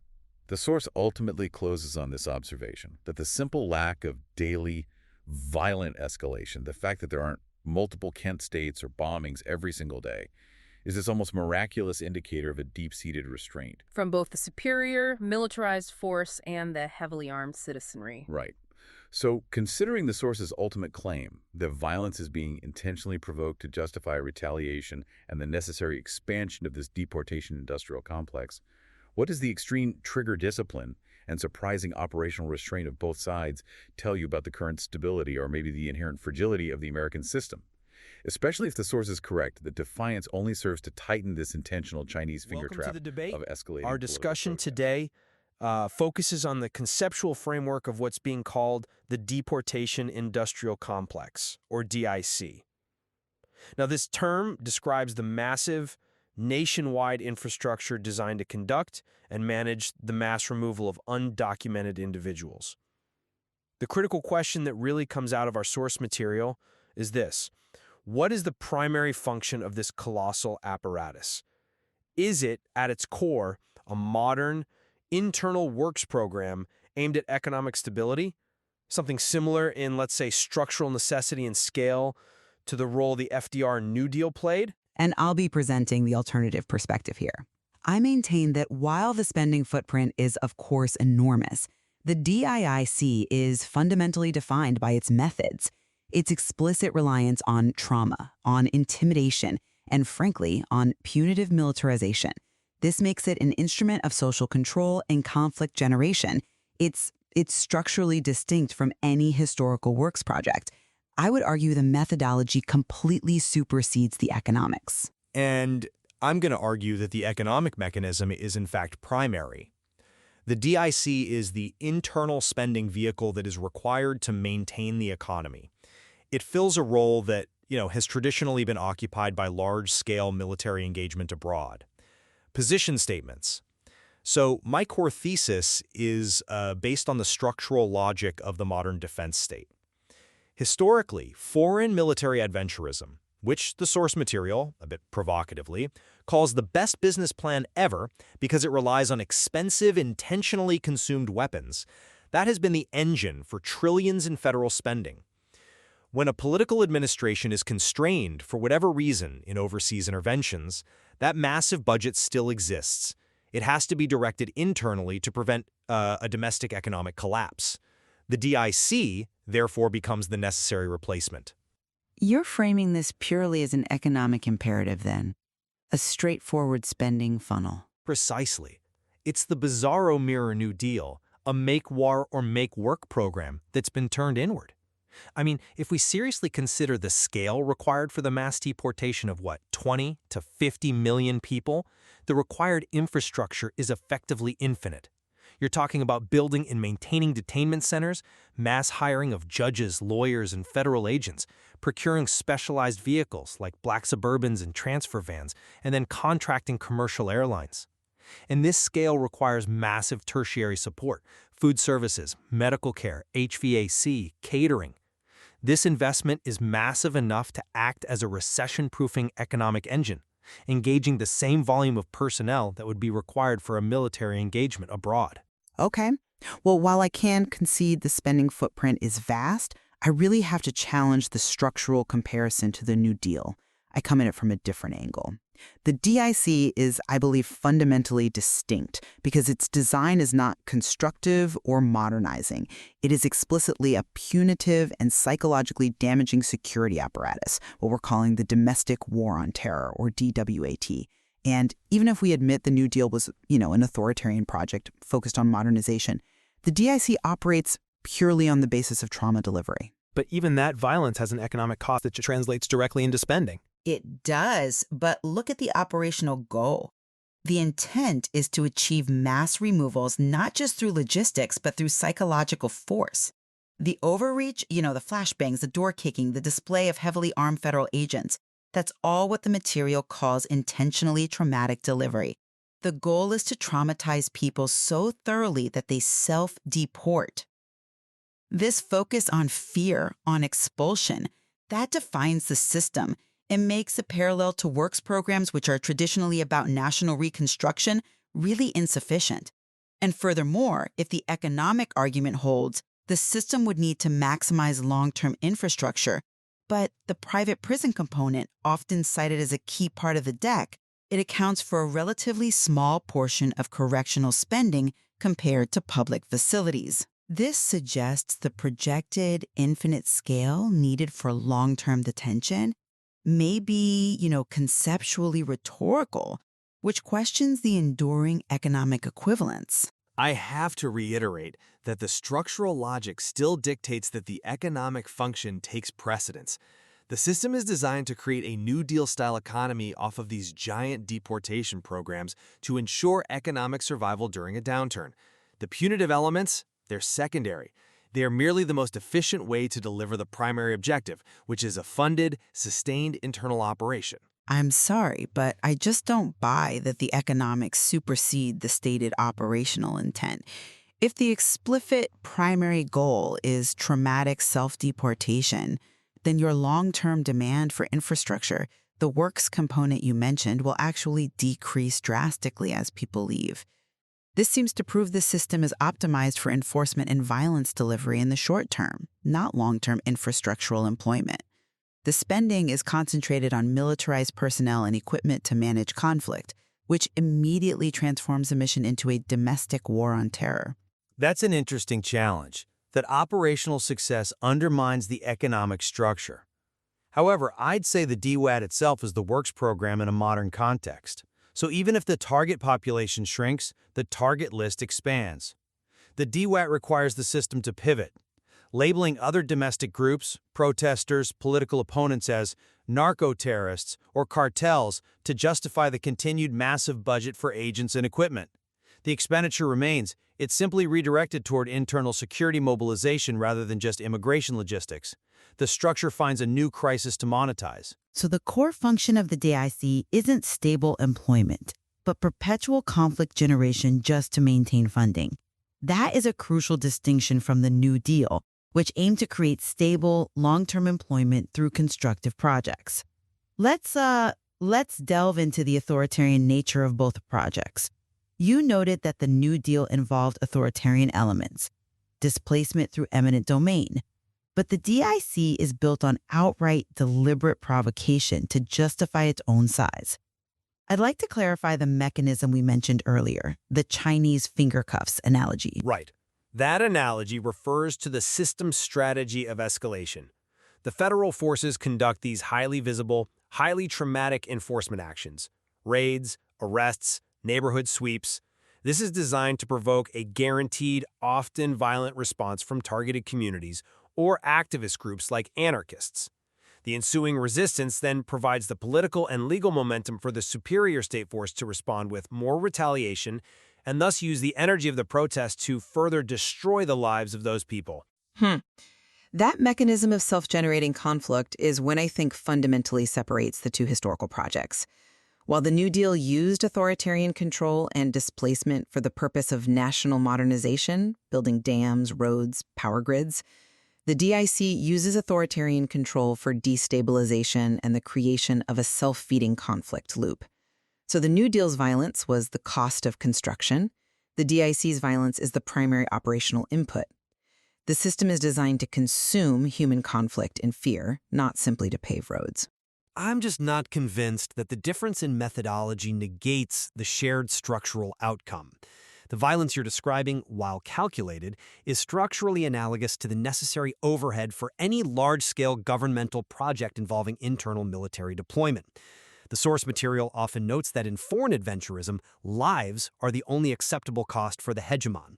If you turn that spending inward, the resulting domestic violence and social disruption, they become the politically acceptable overhead for achieving the larger, defining goal: the creation of a massive, funded, internal structure that stabilizes the flow of military-industrial spending domestically. Let me introduce another structural element that I think reinforces the equivalence: the not in my backyard or NIMBY framework. The DIC also facilitates the exportation of punitive measures, which mirrors globalism's strategy of, outsourcing undesirable effects, like California sending its pollution offshore. The most genuinely high-level security threats, terrorists and hardened gang members, they won't be deported to unstable nations. Instead, they'll be placed in supermax prisons abroad. It's what the material calls the penal colony idea. The foreign supermax concept is, I agree, undoubtedly pure NIMBY. It's the outsourcing of undesirable citizens. Exactly. And this aligns both the New Deal and the DIC. The New Deal used eminent domain for local dislocation, moving people out of the way of progress. The DIC simply pushes the truly undesirable further away, outside the continental borders. Yet it's still funded by the Internal Works Program. It's a strategy of displacement and spatial control common to both. Okay, but while I concede that the NIMBY mechanism applies perfectly to the foreign penal colony aspect, it fails when applied to the core works program thesis. For the deportation industrial complex to function as the necessary internal economic engine, the enforcement, the hiring, and the trauma delivery must take place domestically. It requires the invasion of America by its own federal forces. This domestic mobilization inherently creates instability, conflict, and fear, a situation that's contrary to the stabilization goals usually associated with massive government works projects designed to restore public faith, as the New Deal was intended to do. But that instability is precisely the currency that justifies the continuous funding of the mobilization. And that leads us directly back to the justification for the domestic war on terror itself. And we have to question the genuine scale of the domestic threat used to justify this mechanism. The political narrative focuses so heavily on quality of life crimes. Catalytic converters stolen, smash and grab, the fear of mugging. Does this genuine, statistically verifiable threat level really warrant a works program of this immense scale and level of militarization? The statistical threat level it's secondary to the political utility of the perception of threat. The political buy-in is what funds the works program. We really have to use the source material's quantitative framing of societal instability, specifically gun violence, to understand this gap between reality and funding justification. All right, let's use the numbers to clarify this political distortion.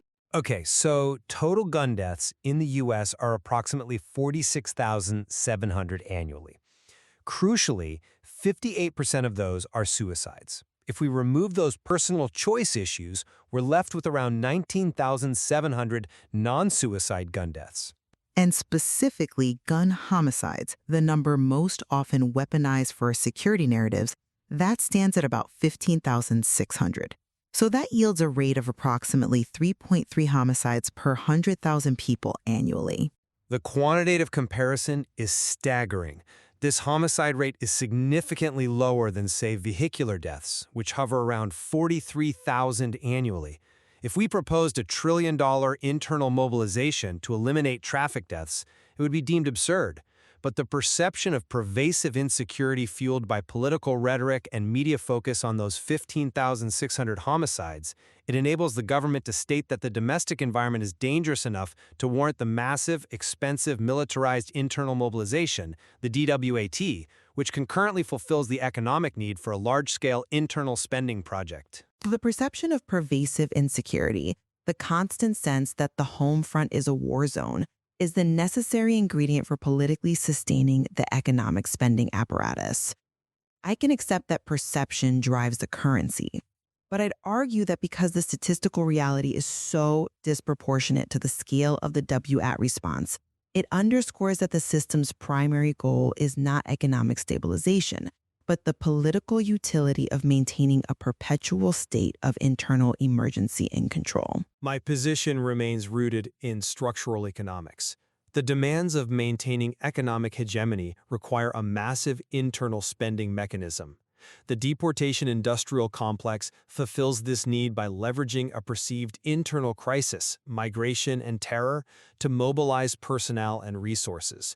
And while the methodology is, yes, highly punitive and fear-inducing, the fundamental structural role, the creation of a vast, funded apparatus that keeps the military-industrial complex alive domestically, is analogous to the stabilizing function of the New Deal's works programs during the Great Depression. And I maintain the analogy fails due to critical differences in methodology and intent. The New Deal was, at its core, infrastructural and modernizing. It aimed to build and stabilize the nation physically.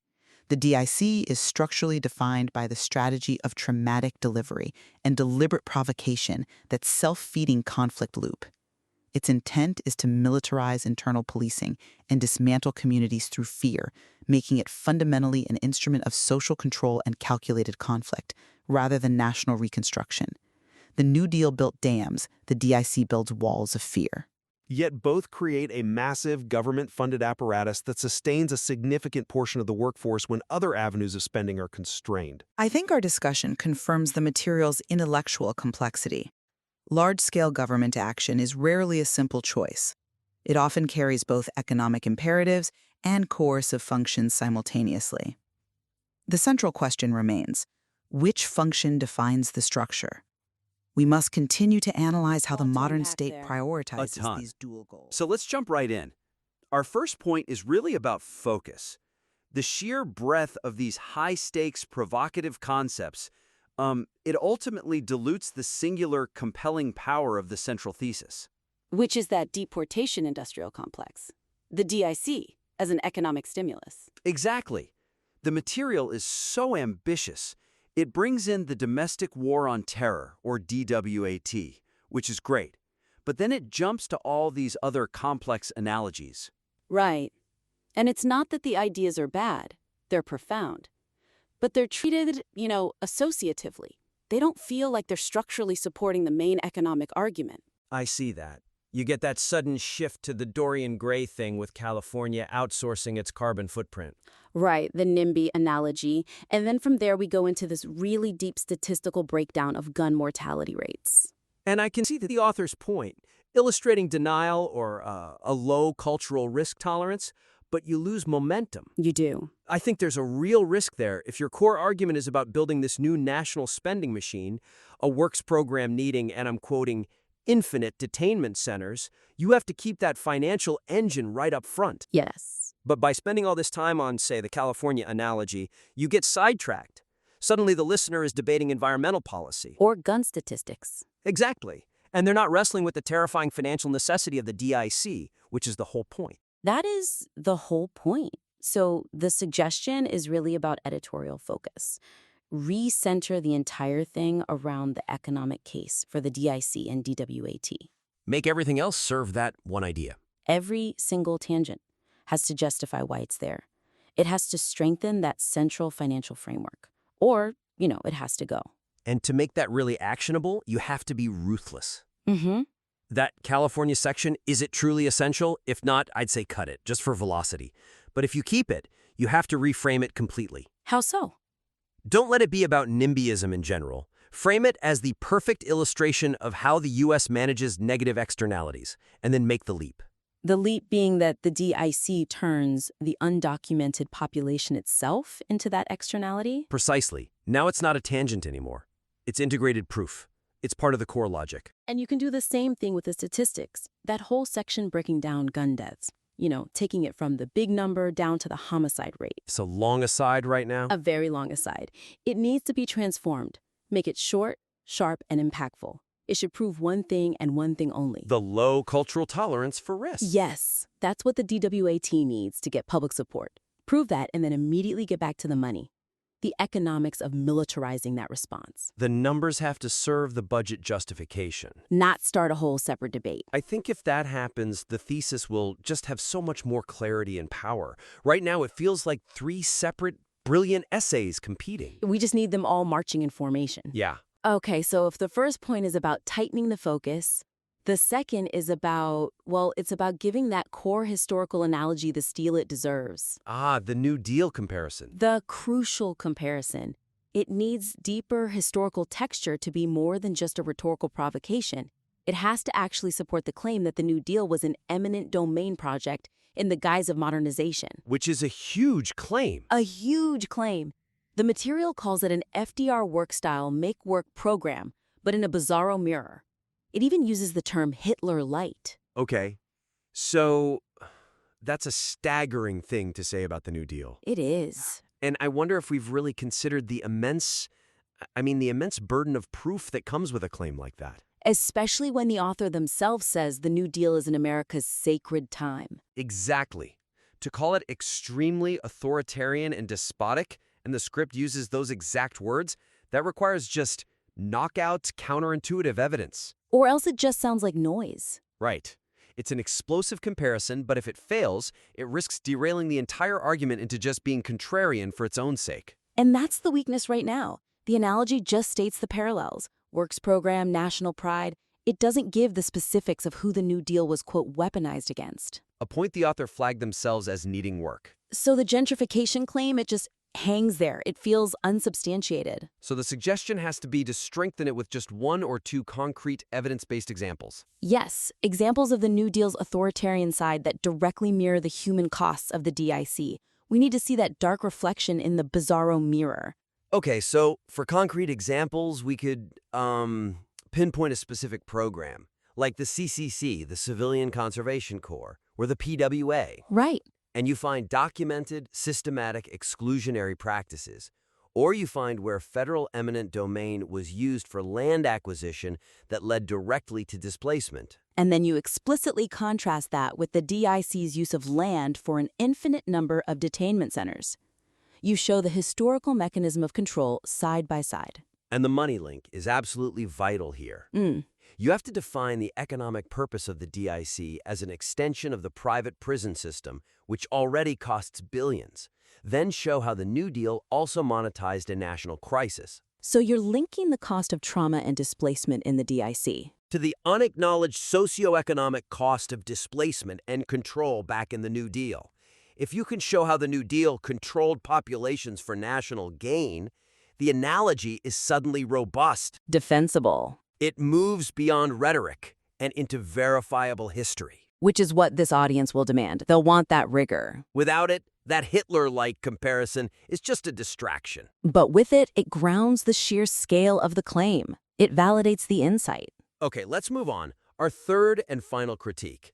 This one is about how the mechanism of trauma delivery connects back to the economics. Right. The analysis of intentional trauma and conflict needs to be explicitly tied back to the core economic viability of the deportation industrial complex. Okay. And the material is incredibly effective at detailing the aggression. It talks about flashbang grenades, door kicking, the JSOC drag attire. And it frames them as intentional tools to traumatize people into self-deporting. Exactly. And it also suggests very astutely that protests are being provoked. It uses that great Chinese finger cuffs analogy to say that resistance is being used to justify more aggression and trigger the DWOT. That all makes sense. You see the action, the trauma, and the desired psychological outcome, self-deportation. But here's the question I have. If the core thesis is that the DIC is a massive, multi-billion-dollar economic works program meant to employ millions, wouldn't self-deportation actually undermine that? How do you mean? Well, why build infinite centers if people are leaving on their own before you can process them? It seems like a paradox that the material introduces but doesn't quite resolve. Ah, and that's the beautiful, terrifying twist of it. The weakness here is that the discussion of provocation, waiting for the left to red dawn against their own government, it feels focused on conflict, and it feels separate from the economics. It feels political, not financial. Right. We need to clearly spell out why this expensive trauma delivery is a necessary part of the Bizarro Works program. So the suggestion is to frame the trauma and provocation as direct evidence of the DIC's superior operational efficiency. Making it financially irresistible. Exactly. You articulate how self-deportation reduces the need for all those centers, judges, lawyers, charter flights you'd need to deport 40 million people. The trauma becomes a cost-saving measure. A force multiplier for the economic project. It proves its own terrible rationality. That framing changes everything. Trauma isn't just malice. It's a budget optimization tool. It's terrifying.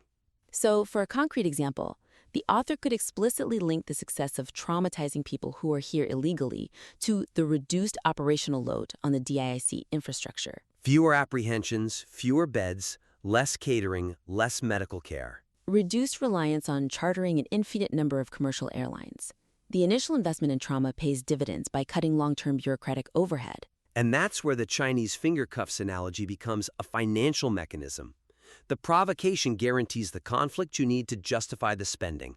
More protests mean more justification for militarized spending, for federal jobs. The Works program. The violence guarantees the necessity of the DWOT framework and its trillion-dollar budget, while the trauma it creates optimizes the deportation rate. It's a self-feeding financial loop. It's brilliant and horrifying. And we can refine one last piece. The part about sanctuary cities being the best fishing grounds. We should detail how the federal power to override local decrees makes that local defiance a tool. It concentrates your enforcement resources. So you focus your high-cost, high-visibility actions in specific areas, maximizing efficiency. And maximizing the public consumption of the DIAC in action. You turn political defiance into a centralized budget justification. Turning defiance into a core argument for federal employment, that's a powerful adjustment. It links the political reality straight to the economic model. The material is so strong, it's original and deeply provocative. But tightening that focus and really substantiating the New Deal analogy, that's what will make it robust enough to stand up to serious scrutiny. I genuinely believe this piece has explosive potential. We just want to help strengthen the internal structure to support the weight of these incredibly significant claims. The path forward is really clear. So to quickly summarize the 3 big suggestions. First, focus the scope. Let the DIC economic thesis dominate and use those fascinating tangents only as tight supporting evidence. Second, deepen that historical comparison to the New Deal. Add specific, critical evidence to really validate the bizarro mirror analogy. And third, make sure that the analysis of trauma and provocation is explicitly tied back to the core economic and operational efficiency of the whole deportation industrial complex. Impact it promises. We invite you to submit the revised material back in for This is a another brief look. on the deportation, Until then, industrial complex, and the domestic war on terror. So this analysis looks at large-scale security operations, like mass deportations, in a really different way. It suggests they're actually massive domestic jobs programs, kind of like a bizarre militarized mirror image of the New Deal. Okay, so first up is what's called the deportation industrial complex. The whole idea is that it's designed to create this huge internal economic stimulus. I mean, think about it. To deport millions of people, you'd need endless detention centers. You'd have to charter airlines and hire a massive number of federal agents, judges, and lawyers. It's a way to spend the military budget, but right here at home. Second, this whole thing expands into what's called the domestic war on terror. The focus shifts from overseas threats to people right here. So you see domestic political groups like anti-fascists or socialists getting labeled as terrorist organizations. The strategy is described as a kind of jujitsu move. You basically provoke people to protest the deportations and then use that very protest against them to justify a much wider crackdown. It's a trap. And finally, there are the tactics. They call it intentional traumatic delivery. We're talking door-kicking raids, rappelling from helicopters, flashbangs. It's all designed to be a massive show of force. The whole point is to make life so psychologically unbearable that people here illegally will just self-deport. So in the end, this strategy uses both immigration and protest as a dual excuse to militarize the economy and radically expand government power.